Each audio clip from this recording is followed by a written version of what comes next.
Welcome, poor mortal, to this witch's dungeon of nightmares.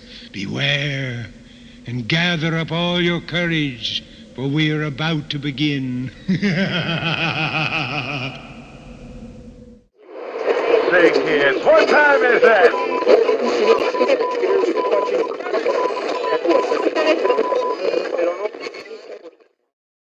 Now we're live. Hello. Welcome to GeekTime TV. That's what time it is. Yeah. It's our first live stream with GeekTime TV, and the first thing we decided to do was try something on location. Good idea? Bad idea? We'll find out. We'll find out. And welcome to our experiment. So here we are. We're live at the Witch's Dungeon, 103 East Main Street in Plainville, Connecticut. And we are with the owner, proprietor, founder, curator, right in the catacomb. There you go. Cortland Hull. Yes, look at where we are. Like, look who's behind me here. You have the Frankenstein Frankenstein himself. Boris Karloff, and behind you is my great uncle, Henry Hull, who was the very first movie Werewolf London in 1935. Okay, we'll get to that. We'll get to later. That. Yeah. Folks, you got to come down here. You open at 6 p.m. Yes, that's correct. And you got to take a tour of this place. It's really awesome. So let's start at the beginning. How did this happen? Well, 54th year, right? That's correct. At the beginning, I was only 13 years old when I started it. And I had a very rare blood condition. So I was very sick as a kid.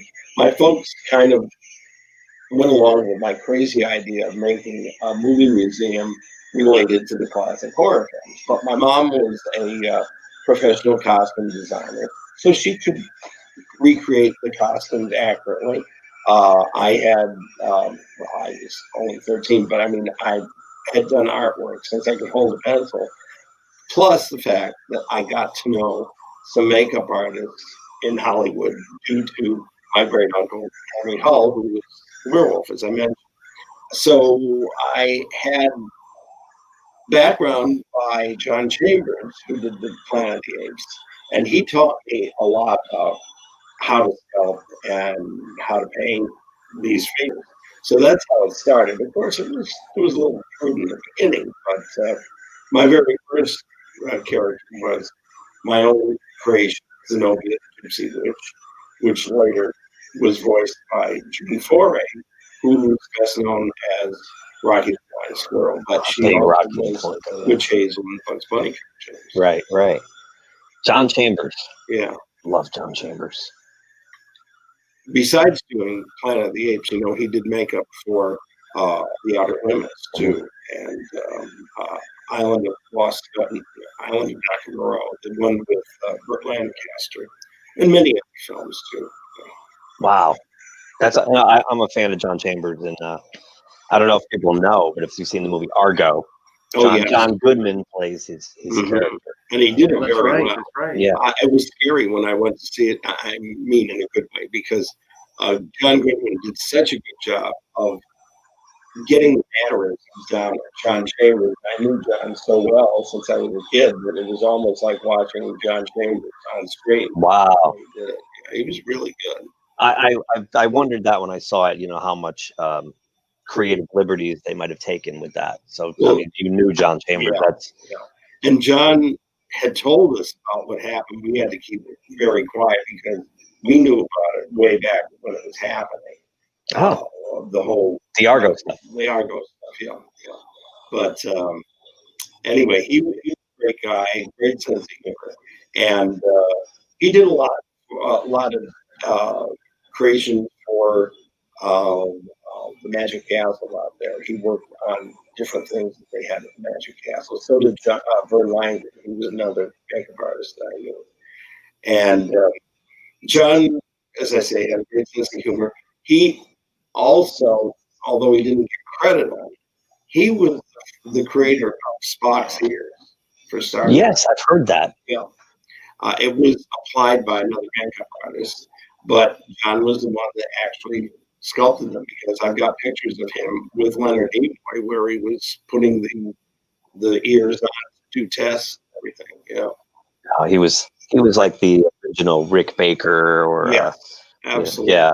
And then he even did stuff for when he was at Fox. He was also doing some unusual stuff for Lost in Space. He made Bill Murray look like Jonathan Harris in one episode.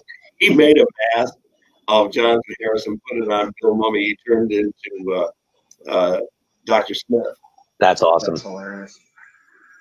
Yeah, and if you come down to the Witch's Dungeon, you can actually see makeup from the Planet of the Apes sculpted by John Chambers. That's correct. In our prop and makeup room. Yes, we also have the under and over mask of one of the characters from Beneath the Planet of the Apes, Where they pull their human-looking faces off to show these horrible mutated faces as they worship an atomic missile. Yes, they reveal themselves to what they consider their true god. The bomb. The bomb. Yeah, that's right. I people rip on all the sequels of the Planet of the Apes. I actually enjoy every single one of them. Oh, they're all I mean, even the last one, they had like no money, and it took place in a field with a school bus. Yeah. But it's still, Yeah, there are a lot of it's good sci-fi. The Tim Burton one. They're all. Oh, the Tim Burton, that doesn't count. Well, no. But John Chambers, he told me that it would never have happened if it wasn't for Charlton Heston. Charlton Heston believed in the concept, and it was a hard sell. Think about it. You're going to do a movie where most of the actors are in makeup and they're talking apes. Right. Now think about how hard to sell that is to one of the major studios. And it was also Charlton Heston's idea to get Rod Serling on board to do the screenplay. To punch up the screenplay, right? Which really made a huge difference. Absolutely.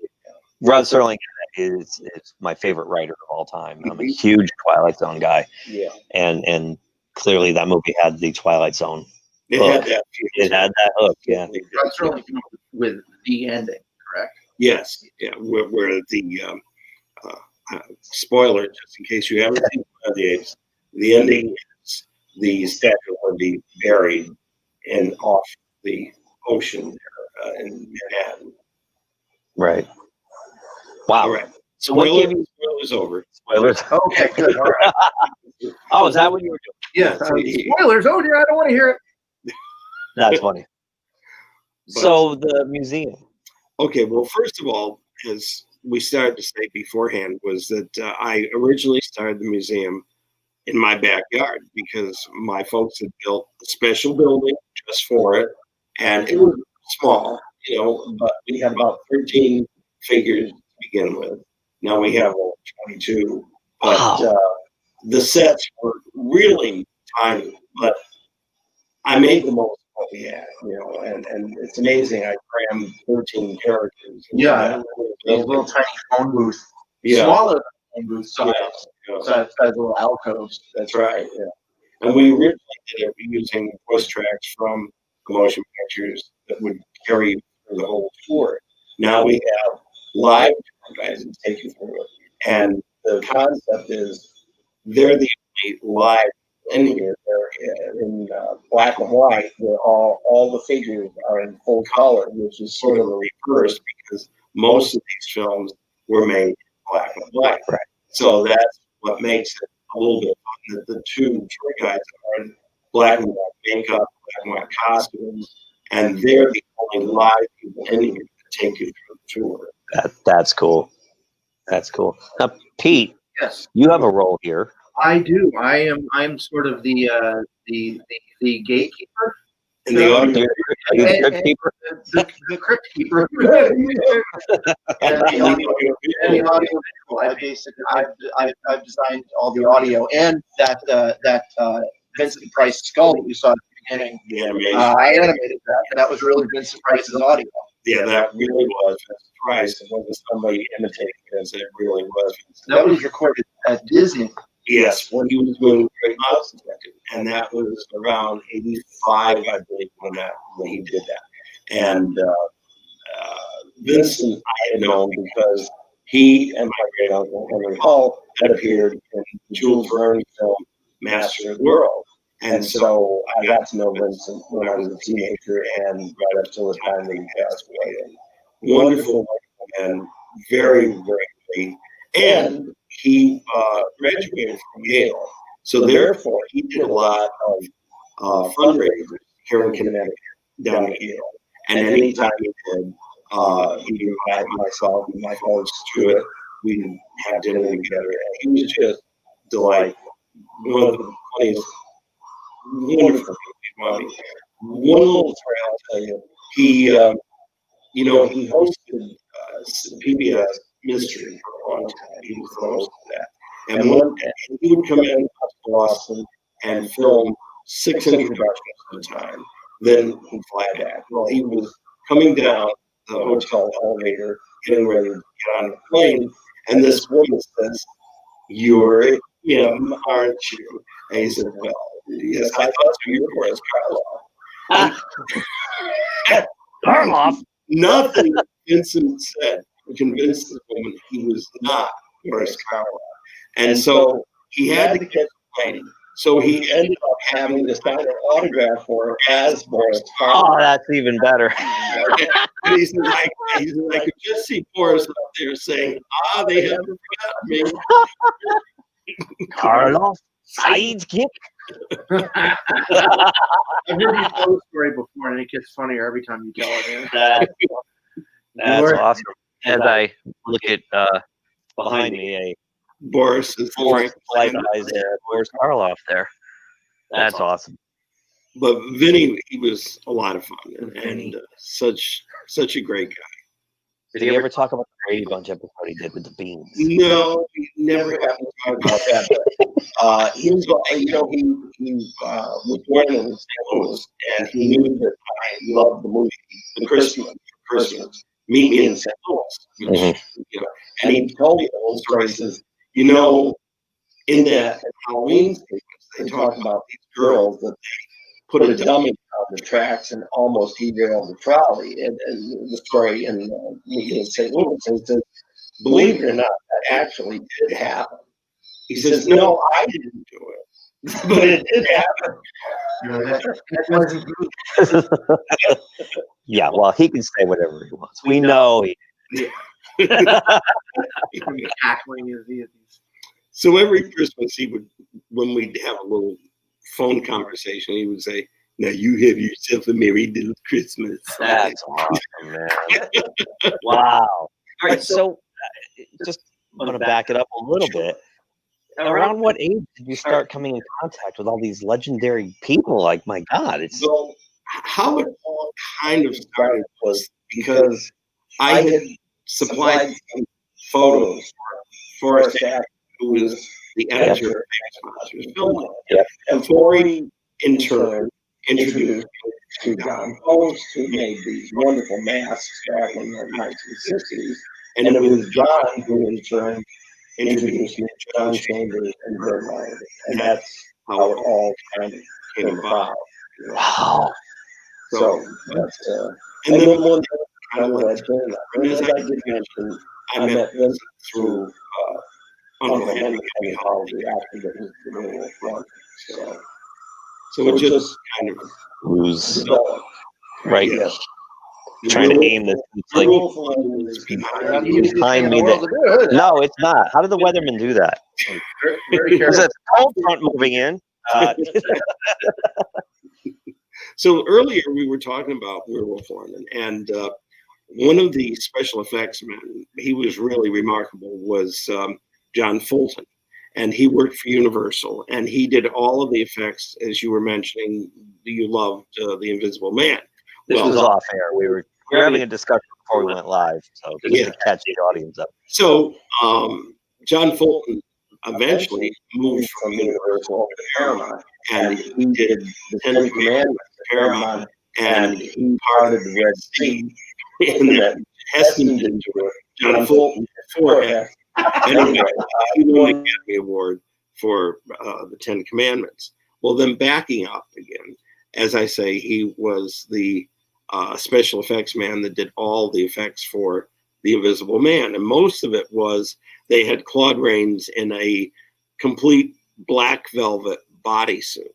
That's how they did a lot of the effects with that. And then they they shot it against a black velvet screen and then superimposed the other elements in there. But what I was going to say was he also worked on Werewolf of London with Henry Hull. And Henry told me that that was really complicated, the first transformation, because he transforms while he's walking, which was never done before. And it wasn't even done afterward with the Wolfman films. He's walking past these pillars. And every time he passes a pillar, the transformation is a little bit more and more until he finally becomes the werewolf. So a very well-dressed werewolf. Yes, well, Henry was a spiffy dresser. So yes, He took that from Hef. yeah. That's Hugh Hefner. Well, anyway, Henry was saying that the process for doing this transformation involved a rear projection screen and a treadmill. The treadmill had to be in perfect unison with the rear projection. It took them a lot of rehearsals, even before he went into makeup, to make sure that he hit his marks at certain points. And then they were physically moving a pillar past him while he's on the treadmill. And then they would cut, and then they'd do it again with the next makeup transformation. And everything had to be timed absolutely perfect. Now, don't forget, this was not digital. This was all live on the set. And they had stopwatches and everything to be sure that they had it timed just perfectly. So it's amazing that they were able to do something like that. It's incredible because shooting on film, if you're familiar with it, you've got to pin register all those reels exactly right, or it's not going to line up in post when you do the compositing. There's so many factors that can go wrong with all of that. And to do all that in camera, it's just a feat. They don't. The ingenuity seems gone these days. Yeah. I mean, granted, the computer will just push the TV button and transform. Right. It's almost that simple. We give the Mandalorian thing that, with the gaming engine through the backgrounds, that's kind of innovative. But between Jurassic Park and now, there hasn't been a whole lot of innovation like that. Where before computers, necessity drove innovation. Well, I will give credit on Stan Winston that did Jurassic Park. I didn't know Stan, but I know friends that knew Stan. And he insisted on doing as much live with effects that he and his team could create. And then to smooth it out, he would use CGI to smooth out the transformation so it was a little more fluid. But he still believed in doing practical effects. Pete and I were in college when Stan was in his prime, and we were huge fans of Stan Winston, and so that was one of the deaths that could not see that one coming. Yeah, that was really sad. Yeah. One thing he made early in his career was the made-for-TV Gargoyles, which I thought was a great made-for-TV movie, and he designed them in that. The green makeup with the wings, really? That was. I didn't know that was. Yeah, I think beyond his technical prowess, his designs were right, otherworldly and incredible. Yeah, incredible. The first one that comes to mind is the Predator. Well, I didn't, as I say, I didn't know Stan, but I knew John Chambers, and then through John, I got to know Dick Smith, and Dick Smith. One of the first, shall we say, fantasy aspects that he did was Dark Shadows. And Dark Shadows was done primarily live. And that was not easy because he had werewolves, vampires, you name it in that show. Right. And he had, he says, sometimes I had 3 minutes during the commercial break to get somebody ready to go on camera. Yeah, you just don't see that kind of stuff anymore. You just don't, and it's to me it's a little bit sad. Yeah. And Dick Smith, of course, what he's best known for is The Exorcist, which we actually have one of the 2 Exorcist heads that were made for the film, where Linda Blair's head spun around, because the effect is done twice in the movie, and the makeup is a little different from one to the other. So the other head is in the Museum of the Moving Image down in New York, and then we have the other one. And you can come face to face. So to speak. Yes. Yeah. Yeah. I got a confession to make about The Exorcist. The movie scares the crap out of me, and to this day I cannot watch it. Even at my in my middle age, I cannot watch that movie. I can't. Well, I have to give a lot of credit to Linda Blair because Dick wanted to do a live cast of her with her eyes open. Now that's unheard of. He had special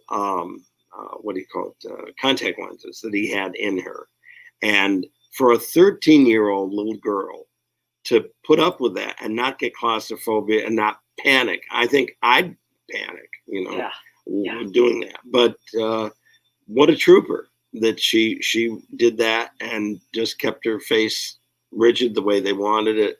And so that really is her, that headpiece that we have on display from The Exorcist. It really is Linda. It's a live cast of her. And people are strange. They say, well, it looks so small. Well, they don't realize she was a 13-year-old little girl. And for that matter, Linda Blair is rather petite anyway. She's, they see it on a big screen and they think, why aren't these things enormous? Because it's a real person. Come on. I came last week to do the site survey when we were planning this out, and it was in the office back there. Like I could see it. I looked in there, and the first thing I saw was Linda Blair, and I was like, "Oh God."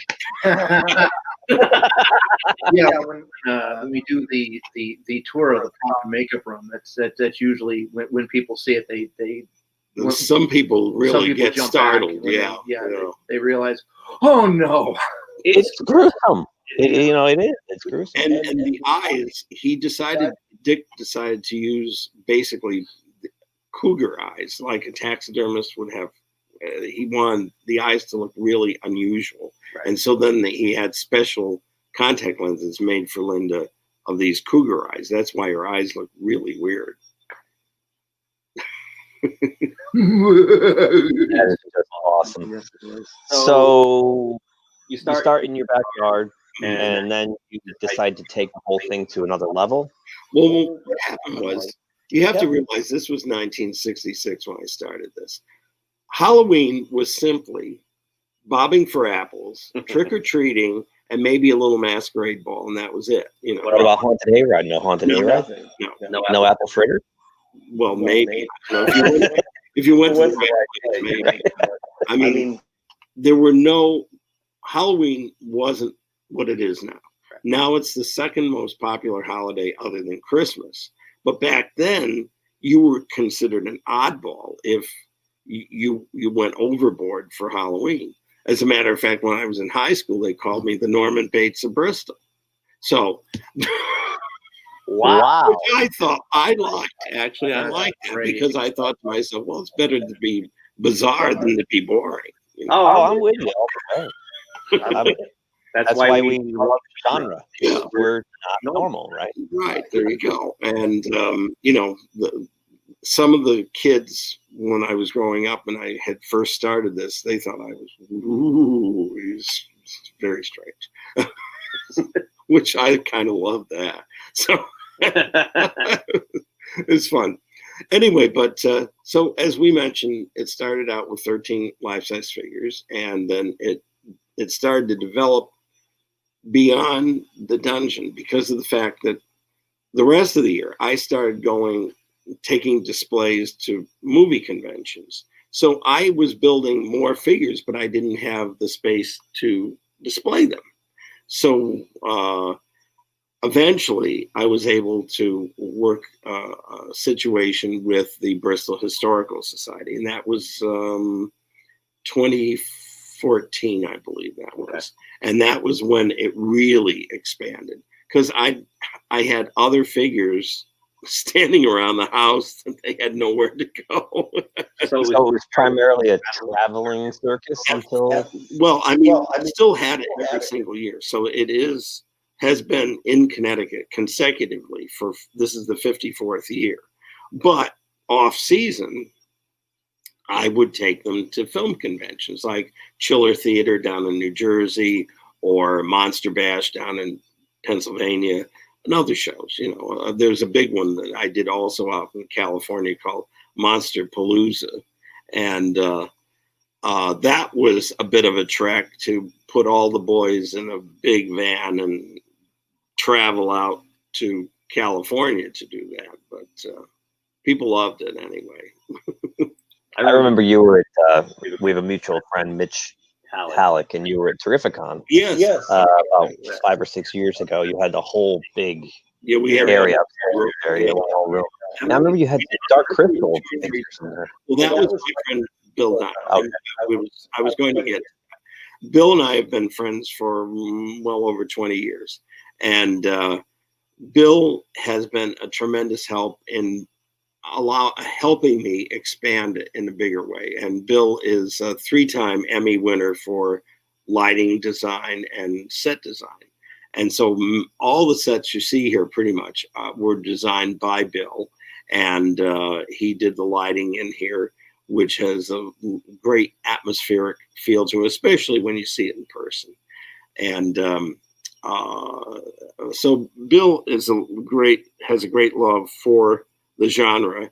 Not only that, but he used to work for Jim Henson and the Muppets.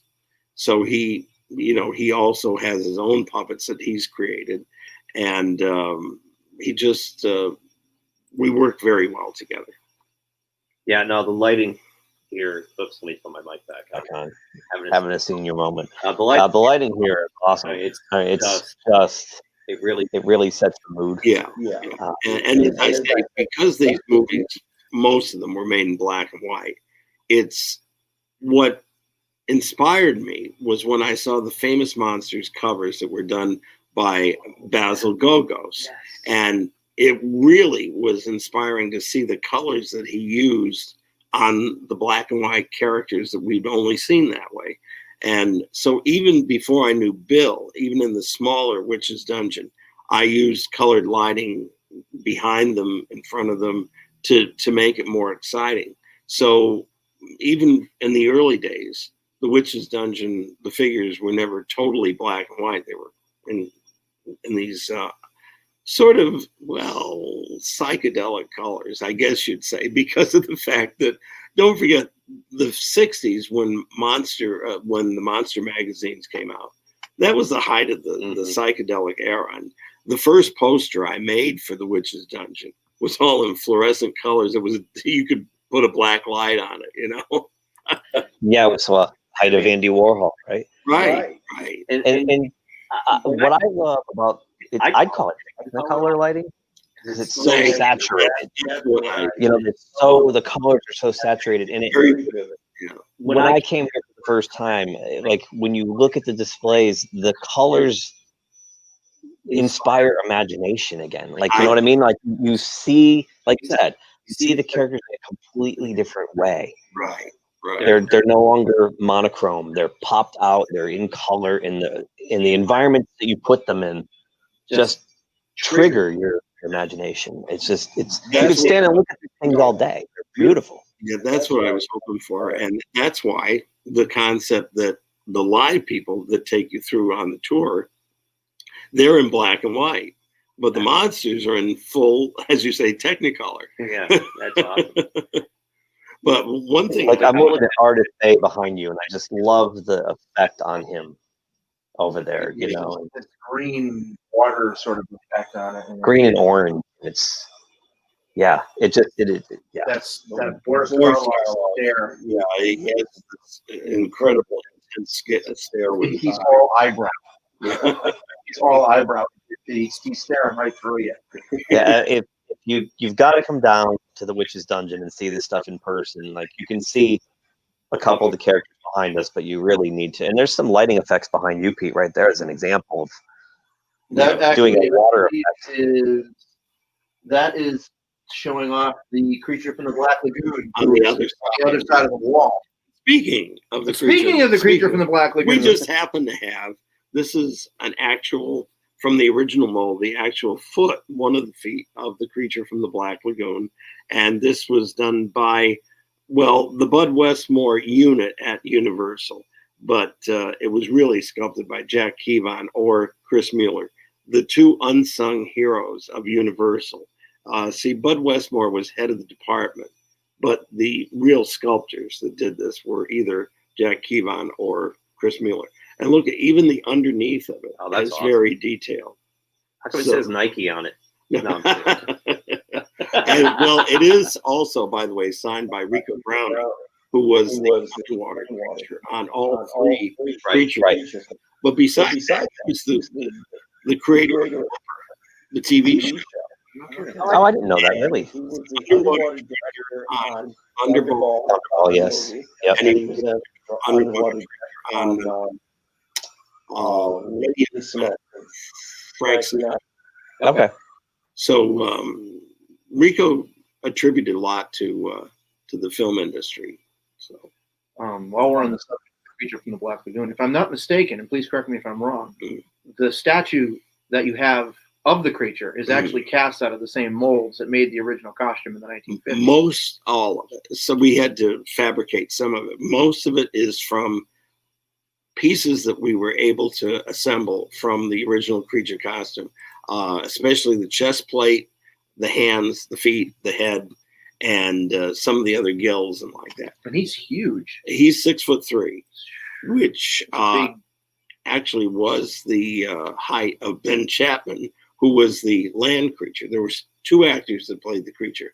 Ben Chapman was very tall, and he did it on land, which, by the way, all that at Universal, excuse me, was shot on their lagoon setting, which eventually became, are you ready for this? Gilligan's Island. Oh, that's hilarious. It became Gilligan's Island. And even funnier still, the director of the creature, Jack, I just lost it. But the director of the creature directed many episodes of Gilligan's Island. Jack Arnold. I was going to say Abel for some reason. But yeah. I was trying to think of, I have the Posters hanging in my, up when you come up from the stairs, and I was trying to think of the name on the The great thing is I got to know Ben Chapman and Julie Adams and Rico Browning, all three of them. And so when we were working on the life-size figure, I was able to ask them exactly the colors of the creature. And I had seen the actual creature costume out at Universal when John Chambers took me out there. And I took a picture of it. But the head wasn't on it. It was just the body part. But I kind of remembered that the edges of the gills had like a copper highlight on them. And I talked about it with Ben Chapman and Rico Browning, and they said, absolutely. It was very subdued green. It's not, it didn't look like a tossed salad. It wasn't bright green like you see mostly. It's a very subdued green with copper highlights on the gills and no red lips. That everybody paints them with red lips. Every time you see someone do an artist rendition, yeah, big pouty red lips, like he's gonna take a selfie. Revlon. Right. Well, maybe it's Maybelline. Who knows?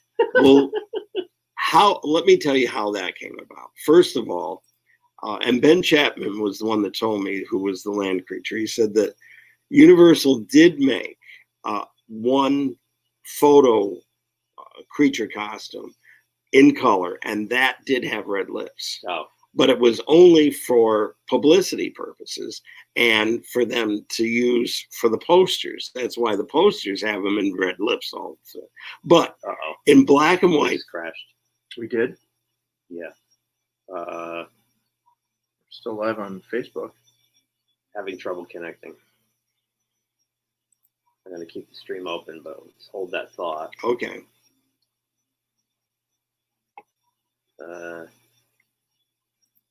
Weird. I can't read. It is 4:37 in case you're curious. Yeah. Yeah, we lost the internet. I'm still on. Hang on. see if I can get back in. Here we go. We're going back in.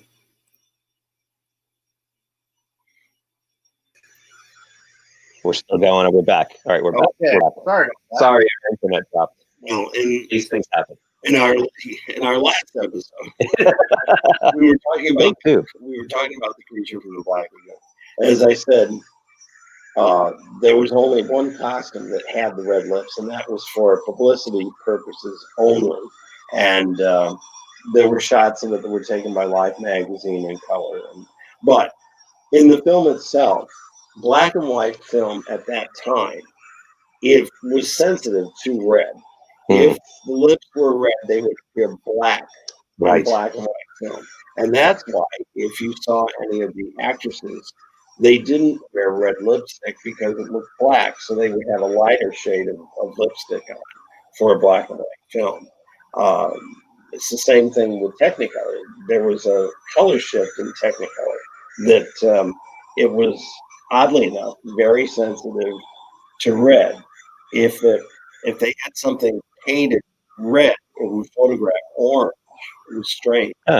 And so that's why, for the makeup on a person to look normally, they would have a ruddy complexion if they didn't put a tan makeup on them to cut down the red in your face. See? Well, now we have also, I'm getting to something here. We also have the original Metaluna mutant head from this island Earth on display in our makeup and prop room. And it's huge. I mean, it's like over 2 foot high. And originally they did a test with it, and the veins were painted red. Now, they when they did the test and it came back, the veins look orange. So they had to paint them a deep maroon color, so that when it would photograph in Technicolor as being red. So, and the blue is much darker than you'd think it was. It photographed lighter in the film. Right. So, if I understand properly, or if memory serves, Technicolor process, they had 3 strips of film. That's right. That was red, green, and then they had to composite it. So that's why you get those weird phase shifts every once in a while. Yeah. If they weren't in perfect registration, you would have just slight. It didn't happen that often. Once in a blue moon it happened, but the main thing was Technicolor, because you were shooting through 3 different negatives. They had to have really bright floodlights to register for the film. So it was pretty hot. Yeah.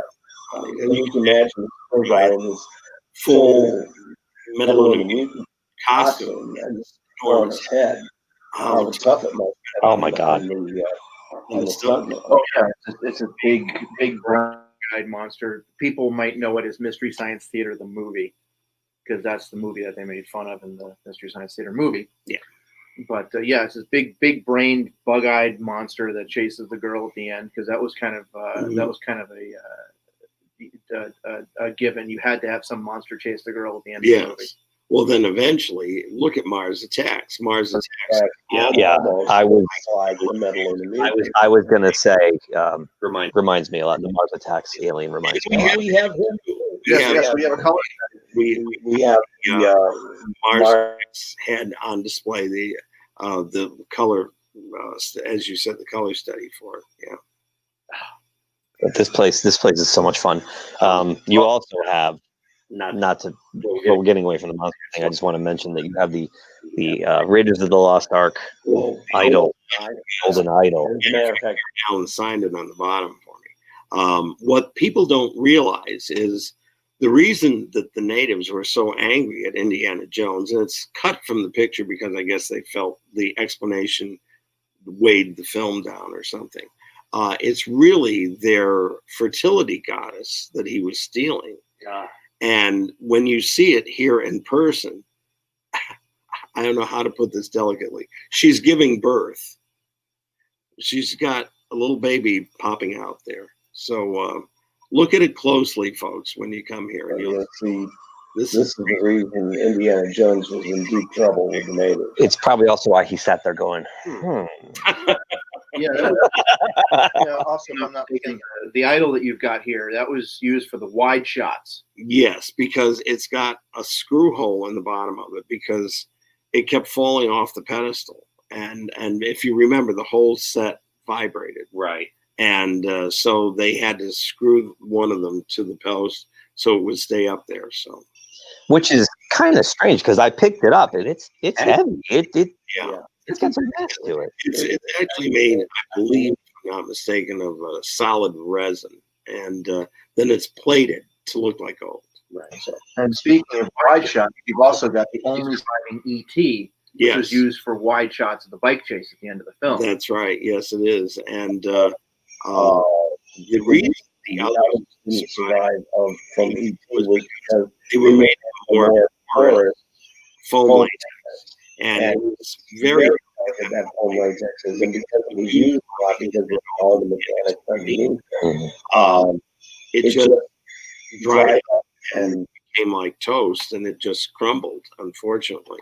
But the ET that we have that was used in the long shots, it was made of a very much thicker latex, so it survived. I mean, it's got some hairline cracks in it over the years, but it's still intact, and that was given to me actually by Laurie Marins, who was the sculptor that worked under Carlo Rambaldi. Carlo Rambaldi was the designer of ET, and so Universal was just going to toss it. So I got that from the sculptor there. I always forget that he's here too. Like, you know, again, last week when I came by, I just happened to look up and there he was. It's in the basket. He's got the towel over his head. Yeah. These are all real guys from the movies. These aren't reproductions. These aren't toys. These are the real things. Yeah. So now that we're here, like we're kind of up to moving to Plainville-ish because we run the story. Why don't you? Okay. Sure. So I'll tee it up. 61 ran a story recently featuring Cortland here, and we have it. We're going to run it real quick. You get a glimpse of more of the sets. Right. And then we'll come back and we'll talk about everything else. So. Hi, everybody. Well, everybody is masked up here because we're at the new Witch's Dungeon Movie Museum in Plainville now. They moved from Bristol to Plainville. I'm Jim Altman. You want to get into the Halloween spirit? That's happening on Fox 61. What happened? Is that all we had? No, I had the whole thing. It just stopped. Oh. Hi, everybody. Well, everybody is masked up here because we're at the new Witch's Dungeon Movie Museum in Plainville now. They moved from Bristol to Plainville. I'm Jim Altman. You want to get into the Halloween spirit? That's happening on Fox 61. Oh, you know what? You've only got the teasers? Teaser now. Oh, dear. Oh. I did that. It's a teaser. Well, it works as a teaser because you got to come on down here and take a look at the Witch's Dungeon. Also, as you can see by the website preservehollywood.org will give you a lot more information as well as good looks of the different figures as they were at the Historical Society. Yes. And And I gotta say though, the photographs don't do this justice. you really have to see it in person because there's so much detail in it. Especially, I'm really proud of our creature from the Black Lagoon set.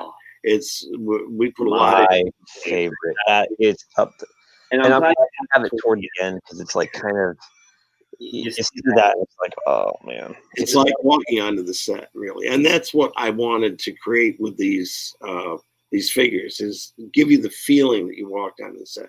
Even like, well, one of my all-time favorite movies is the Lon Chaney Phantom of the Opera, the silent Phantom of the Opera, 1925. And we have not only him as Eric, but also as the Red Death. And the Red Death is coming down the stairs, just like in the film. And Bill Finkenstein, who I've worked with over the years, and if it wasn't for Bill, we wouldn't have this location here. He marbleized the staircase. It's really made of wood, but you look at it and it looks like it's made of marble. Wow. And Bill Finkenstein I've worked with for a number of years because I do all the scenic, he does carousel restoration, and I do all the scenic panels for the carousels, the upper border of the carousel. And you were talking about Rod Serling earlier. We restored the Rod Serling carousel in Binghamton, New York. Oh. And that is the carousel that Rod Serling rode when he was a boy. And the episode Walking Distance was based on that. And I've talked with his daughter, Ann Serling, and evidently it meant so much to him as a kid riding that carousel that when they were shooting it out at MGM, that's where they shot the Twilight Zone at MGM Studios.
Technical difficulties. We've lost Our creature from the Black internet here. Lagoon is cast out of the same molds that made the original costume. 22 Still life-size nothing? figures.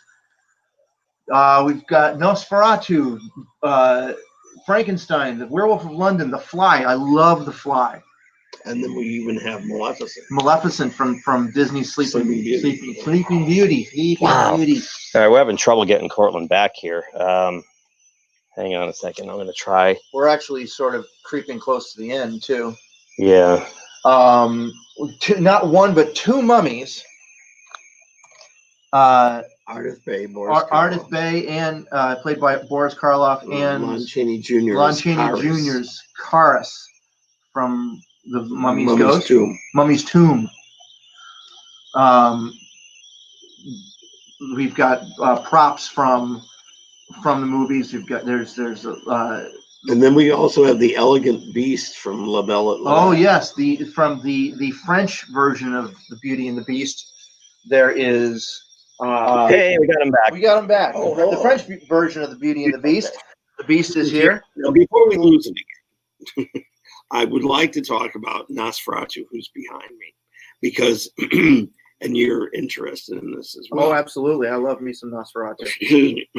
So the reason is that we're going to be releasing a new version of Nosferatu with a music score done by Argyle Goolsby. That's right. Oh. Talk a little bit about. I got to take a drink. I'm sorry. Okay. There's Cortland Hull and Argyle Goolsby are putting out a brand. Otherwise known as Steve Matthews. Otherwise known as Steve Matthews are putting out a brand new remastered version of Nosferatu to DVD. Matter of fact, there's no other print. This is a brand new original print taken from Cortland's. From our collection. From the collection here at the Witch's Dungeon, taken from the. Well, it was from the Museum of Modern Art. Museum of Modern Art. But what makes it unique is the fact that, first of all, Steve, that did the music score, he wanted to give the flavor of Romania and Transylvania, all that era, and it has a gypsy flavor to it. It's really beautifully done, the score is. But beyond that, what they used to do in silent films that even Kino Video hasn't done, they used to do sound effects in them to more or less bring you into the film, make you feel you were watching it actually happen. And so Steve has incorporated sound effects into this besides the music score that he's done. So that really makes it fresh all over again. Excellent. Yeah. Plus the fact that Steve had toured over in that area, and he has a lot of photographs of the castle where they actually shot Nosferatu and Araba Castle and the surrounding areas. So on the new film, a new DVD we have coming out, which is a multi-layered DVD. I know everybody thinks, well, it should be Blu-ray. Well, it's multi-layered DVD. It's really good quality. Don't worry about it. Is that it also has a large section about photographs that were taken there and a lot of background on F.W. Murnau that directed it. Right. Anyway, that's coming out at on October 31st. Oh, fantastic. Yeah, we're both. I even like the movie. the movie they did With Klaus Kinski? No, although that I like Shadow of the Vampire. Shadow of the Vampire. That's really good. What's Really good. Defoe, Willem Dafoe, that was excellent. Now, the other thing that we've worked on, the other project that we've worked on is we re-released The Phantom of the Opera. We did a documentary on all the Phantoms. It's called Unmasking the Masterpiece. And you can get it through our website, which is preservehollywood.org. Yes, preservehollywood.org.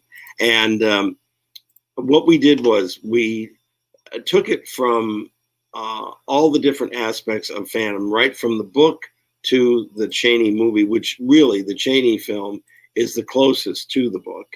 But we also have interviews with film historians that take you behind the scenes on how the film was made. Also, we cover the Claude Rains version from the 1940s and the Herbert Lom Hammer film from the 1960s. And then we discuss some of the other versions as well, but those are the three main ones that we cover in that. And it, at last count, myself and another friend of mine, we restored over 800 photographs, posters, memorabilia from the Phantom films. So I don't think you'd find anything that is more comprehensive or more visual than Unmasking the Masterpiece. Plus the fact that we interviewed the Broadway actor, Hugh Pinero, which we actually did the interview with him at the Majestic Theater in New York City. And he shows the mask, the two masks. He wears the half mask, but also the Red Death mask. And he shows the appliances that he wears every night, which never has been shown close up like this before. So, Fantastic. So it's a great documentary. And it's available on the website. Yes. And you know, proceeds from this, it helps keep the Witch's Dungeon going. So now that you're in the new location, Mm-hmm. correct me if I'm wrong, you're going to be open 12 months a year? Yes, we'll be open all year round. We may be closed a little bit in between to reset for, well, I'll spill the beans. We are going to do a special holiday presentation here at the Witch's Dungeon, which will run from about Thanksgiving to New Year's. And we're calling it the Monsters Holiday. And all the figures are going to be dressed for the holidays, for Christmas. That's hilarious. And nobody I know of has ever done it quite that way before. And I have, for years, I've sent Christmas cards to friends where I did this on the different figures. And it's going to be a lot of fun. And people can actually come in and they'll be allowed to take pictures. If they want to take a Christmas picture with one of the monsters, they can. So this is going to be a great fun. And it was, the idea came from the song that Bobby Boris Pickett did, best known for Monster Mash, but he also did the Monsters Holiday, which was later recorded, believe it or not, by Lon Chaney Jr. Which is available on YouTube. Really? If you search for it, Lon Chaney Jr. No, I'm sorry. Lon Chaney Jr. Monsters Holiday. Yeah. It will come up. But I think that it's a great thing to do because those you could have the best Christmas cards ever. You can. I've already, the wheels are spinning. Yeah, we've got all sorts of outfits for the characters, and it's going to be a lot of fun. It really will. Like just as an example, the Frankenstein monster has a specially made Santa hat that says "Bah Humbug" on it, you know. Well, you do have the Grinch connection with Boris Karloff, right? Oh yes, and we will have. Well, actually, we will have a 6-foot Grinch that we'll have on display that Bill Diamond has created. That people can have a photo op with too. That's awesome. Sign me up. I'm in. I'm actually going to do Christmas cards for the first time in like 20 years. And ET will be dressed for the holidays. Oh, so I still got to go classic Universal, I think. Yeah. So what's the name of this thing you got over here that bubbles when we laugh? Well, it wasn't doing it now, but it was before we went on the air. It's just a laboratory retort there. You can bring it over if you want to. And I don't want to. Okay. I'm scared of breaking stuff. I don't want to break anything. But it bubbles every so often. Yeah, it does. There's this gadget on the table that whenever we were laughing, it would go off. And for some reason, it isn't doing it. It has it now. I guess we're just not laughing heartily enough. I guess. We so we're approaching the 5 o'clock hour. You've got to open. Yes. So let's go another 10 minutes or so and wrap this thing up. All right. Well, first of all, if you are coming tonight, just tonight, it's raining, so please be sure to bring umbrellas and dress warm for it. Because of the corona problem, everyone must wear masks. We're distancing here while we're doing this, and yes, that's right. You have to wear a protective mask when you're in here, and we're thrilled that we can at least be open because this is the 54th consecutive year that we've done this, and I'm excited about it, and especially excited about the new location because it now allows us to be open all year round. And that's been a problem because, a lot of people have come from other countries even. We've had people from 27 different countries and over 40 different states over the past, that we've recorded it over the past 5 or 6 years. That's awesome. So you should come. If you're a monster fan, a movie buff, you really should come and see because pictures are great, but you need to see it in person. Being face to face with these guys is a completely different experience. Yeah, no, it really is. Tonight's a perfect night. Bad weather. Just come down and be entertained for a while. See this stuff. It's great. And I'm happy that you're open to it. And that's a lot of it's due to everyone here in Connecticut for kicking total ass, crushing this virus. And I have to thank the people that have come because they've been very respectful that we have to have limitations. And unfortunately, we can't have too many people in the building at a time. But as long as you understand that and you're good with it, we appreciate it. What is the capacity here? Well, we can only have about 10 people in at one time, and then the rest are waiting outside. On the tour, we only have 5 people at a time on the actual tour, and then they leave by another exit. So it's a nice intimate experience too. I mean, yes. It really is. And, when I did the tour, you get to take your time, and it's really nice. So definitely come and check it out. And I'm really glad that you're in a new location that you can be open all year round. It gives you the flexibility to do things like like this Monsters thing. Holiday. Right. Yes. You can keep doing all these new gimmicky things and change it up. We can. I've got some plans for Valentine's Day too. I should also mention before we go, it is cash only. Yes, it's cash only, and we are $8.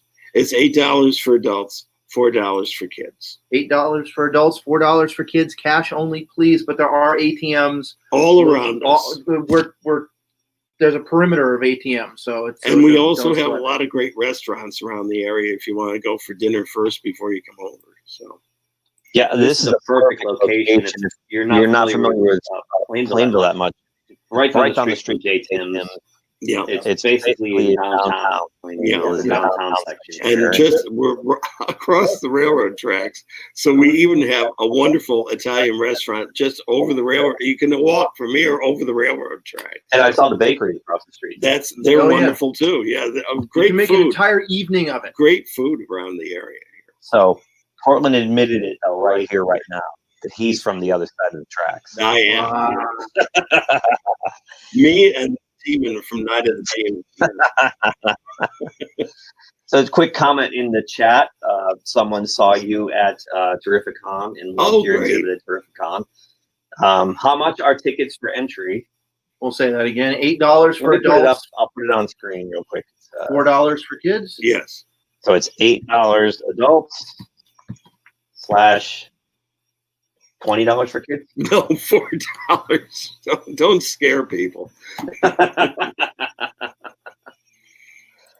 there we go. That's right. Yeah, it's cash only. The address is 103 East Main Street in Plainville, I'll put that Connecticut. one up too. 103 East Main Street, which is on the website. Yes. Yep. PreserveHollywood.org for basically all the information you could possibly want on the Witch's Dungeon. So before we wrap this puppy up, Cortland, thank you first. Well, I enjoyed doing it. Thank you for doing all this. Thank you for letting us come and do this. Mm-hmm. Thank you for your time. And we it's something I have a passion for. That's no. What I mean is, I've had over the years, we've had a lot of instances that I had to go through. We won't go into that, but we've not missed one single year. And I'm very thankful to a lot of people, including Vincent Price was one of the people that made it possible that we could keep going.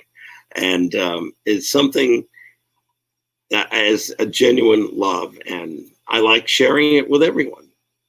Yeah, this is a great place. And I just have a quick question on our way out.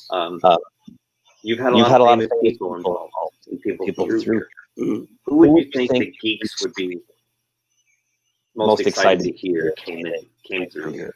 Well, Vincent Price did, for one. And Mark Hamill has done some work with us. As a matter of fact, he's done an intro to the new Nosferatu that we're doing because he's a big fan of Nosferatu. See, everyone loves Mark Hamill for a reason. He loves Nosferatu. Exactly. How can you go wrong? The veggie cheeseburger on ciabatta, no tomatoes. As a matter of fact, Mark Hamill said to me, "You know what's more frightening than the Witch's Dungeon? The fact that we've known each other for 35 years." He's one guy who seems like not only a genuinely nice guy, but he's one of the few people in the world, celebrities I really would like to meet. He's a great guy. He really is very good and very supportive of what we do here. Yeah, I know he's a big comic book dork too. And yes. I'd like to sit down with him someday. As a matter of fact, I'll say this rather quickly. I knew Chuck Jones, who created the Roadrunner, the Coyote, and he also did Duck Dodgers in the 24th and a half century. He did. So for Mark's birthday, this was a number of years ago, I was able to get an original cell from Duck Dodgers from Chuck Jones, which had Daffy with Marvin the Martian. And Mark was like us. He was just ecstatic over it. And then I arranged with Chuck that I said to Mark, "Do you mind if I use the phone?" And he says, "Oh, anything you want." So I'm at Mark's apartment in New York at the time. And I call up Chuck. I told him beforehand. I said, "Mark's here. Can you talk to him?" And I said, "Somebody wants to talk to you, Mark." And he says, "Who?" I said, "Chuck Jones." Chuck Jones! It was like us. He was just thrilled. That's why I really want to meet the guy, because he just seems like a regular dork. He's great. He's wonderful. As a matter of fact, he said when they did the first Star Wars, they had to kick him out of the effects department because he wanted to look at everything and see what they were going to do. Certainly cast the right guy for something like that. Because, he's all in on. He's wonderful, and not only that, but the voices that he does, and the Joker is just tremendous. Yeah. Mark Hamill. My other question. I have two more. Okay. I'll save this. What's your favorite? And this is going to be hard. You might not be able to answer. What's your favorite piece in here? Actually, believe it or not, it is the Phantom of the Opera, because one, my mom did the recreation of the Red Death costume, which is really very accurate to the film. So that's probably my favorite in the whole display here. Second favorite is, of course, Henry Hull as the Werewolf of London because I'm related to a werewolf. It's in the blood. Trying So to do to the speak. weatherman thing again. That guy. That guy. The one with all the bottles Yeah. and the lab equipment. Not yes. Frankenstein. Yeah. No, the one with all the bottles. Yeah. And my last question is, how the hell did you get stuck with meeting him? Oh, I don't know. It just kind of happened. Fate is really strange. It is. All right. Any final thoughts from you, Pedro? Do come on down. You can see all 22 live size figures. Lots Movie of props. Movie props. It's fantastic. I've been coming here for years and years and years and years and years, and I can't recommend it enough. Come on down. Cortland? Well, I hope to see you all come here. The monsters are waiting for you. Oh, I like that. I will just say, come down. This man's a fountain of information. He's had an amazing career in and around Hollywood. And I'm happy to talk to anybody Yes, when they come here. I'll be here. He's very happy to talk to you. he's your friendly neighborhood girl. You may have trouble shutting me up. So. Right. So, yeah, definitely come on down, check it out. You'll learn all kinds of great trivia about all these classic films and have yourself a good time, coup or no coup. So we're going to have to sign off because Cortland's got to get the place ready for ready for action. So come on down. Pete and I are here for a while. Pete will be here all night. Oh, I'm always. Yeah, tip your waitress. Try the veal. You're here every night. Pretty much. Yeah. Yes. So Pete is here every night. And he's the co-host.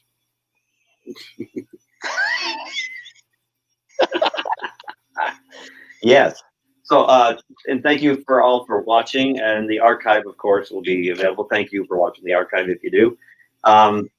Thank you for GeekTime TV. This is our first inaugural venture as the new GeekTime TV. And sorry for a couple of the technical gaps, but I think we got through it. We had a pretty good audience here. And I thank you guys. And thank you. Oh, we got one the more monsters. Thank you too. All right, I guess that's it. I'm going to roll our outro, and thank you again, sir. You're very welcome. Happy Halloween. Yes. Come closer to the cauldron, dearie. Old Zenobia's brewing a delectable concoction. Oh, how delicious. Hurry now, drink every drop. The blossom of youth is yours forever, with a beauty sleep of centuries to come. If you like this video, please subscribe to the channel. If you subscribe, make sure you click the little bell icon to be notified anytime someone from our show drops new content here. Thanks for watching, and we'll talk to you soon. Say, kids, what time is that?